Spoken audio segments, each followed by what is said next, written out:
আপনার বিরুদ্ধে যাবে সেটা মানব না। একজন লোক 5 ওয়াক্ত সালাতের পরে ইজতেমাই দোয়া করছে, বিরাট ইজতেমাই দোয়া। রাসূল সাল্লাল্লাহু আলাইহি সাল্লাম সারা জীবনে কেবল মাত্র 2 জায়গায় করেছে। কুনুতে নাজিলার সময়, ইস্তেসকার সময় পানি হয়নি, দেশে হাহাকার শুরু হয়ে গেছে, তখন রাসূল সাল্লাল্লাহু আলাইহি সাল্লাম সকলকে নিয়ে ইজতেমাই দোয়া করেছে। এর বাইরে যদি আপনি ইজতেমাই দোয়া করেন, আপনার কি হবে? ওই পাকা রাস্তায় ট্রেন চালানোর মতন হবে, আর পেট্রোলের পরিবর্তে পানি দিয়ে মোটরসাইকেল চালানো হবে। পানি দিয়ে মোটরসাইকেল চালালে কি হবে? ইঞ্জিন খারাপ হবে।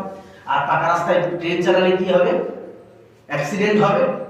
ঠিক ওই রকম আল্লাহ রাসূল যেখানে করেননি সেখানে যদি আপনি করেন, আপনার বেদাত হবে, আর বেদাত থেকে আপনার পরে অবস্থা ভয়াবহ।